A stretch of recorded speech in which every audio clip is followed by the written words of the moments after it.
getting ready to make another attempt with the combing design, and I've discovered this is a really great design to do with finicky or naughty fragrances that you may have, and not really great for swirls and things like that.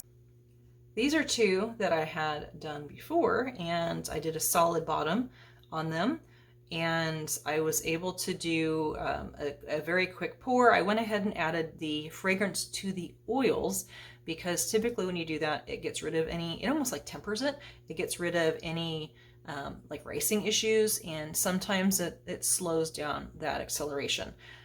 Yes, sometimes things like that, I did the waterfall soap with the sea moss fragrance. That is a bear to work with, and that one, it got rid of the racing, but it still moved insanely fast. So that is something, or this is something that's great for most naughty soaps. Now, if it's something like the sea moss, you're going to get big humps in your soap. You don't want that, because you're not going to have a flat surface. So it needs to be a fragrance.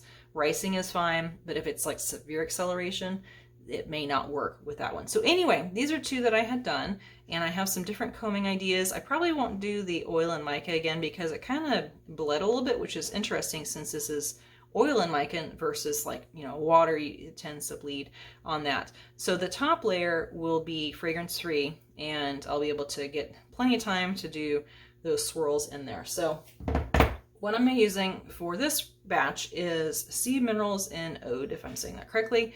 This one is from Wholesale Supplies Plus. I have notes all over it. I've not used this in soap yet. However, I've used it in like shampoo bars, a solid shampoo Sidnet bars, and people really like the fragrance. This is supposed to have slight acceleration, may have some mild racing, and then a yellow cure. So this one I don't anticipate to move super fast on me, so I should have like a little bit more time, but I'm still going to add those oils into, the fragrance into the warmed oils before adding the lye solution, so there's not that shock when you have everything at trace and you add those oils in. The colors I'm using, I have 6 colors this time instead of the 5. When I was making those other two, I had a little bit left over, so I'm just going to go ahead and do 6 different colors. And using these bottles, you want to make sure you have a liner for them, because they're a bear to clean. And I use, this was before I discovered a loophole, but I use these baby bottle drop-ins. They work really, really well. And actually, if you have some soap in the bottom that you didn't use, you just wrap it up for a few days and you can have soap dough out of it. And anyway, I don't have one handy, but those, when you like buy a package, it's got those, not quite bubble wrap, but it's like that plastic packaging that has the tubes of air. Those are perfect for drop-ins. So you just, usually the perforator, you just cut them along the sides and then you snip the top, and that works really, really great. And then you're upcycling. So I did not know about those and that idea until after I bought these, but this works really well. Anyway, okay, colors. I'm going to be using the Potent Purple Mica from Nurture Soap Supply. This is a beautiful purple. However, in cold process, it morphs to gray, which is fine. I have a whole lot of this that I need to use.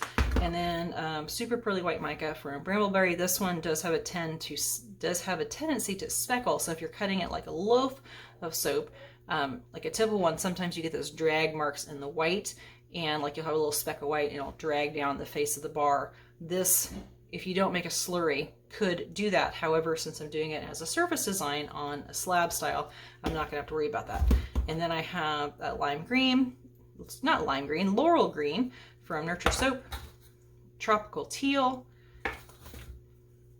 synergy, and then bluebell from Nurture. So I've got, what, 2 colors of blue, 2 colors of green, and then a gray, and then a white. I think that'll be really pretty for the colors.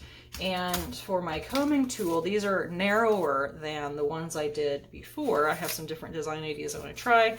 So this one, I set these closer together, and then I did one even with toothpicks. So I'm going to see how this goes, because this might be too narrow. I don't know how the drag marks are going to go, because we're kind of modeling this after the like when you're doing the scarf design or the paper marbling when they have it over water. Well, that's literally water.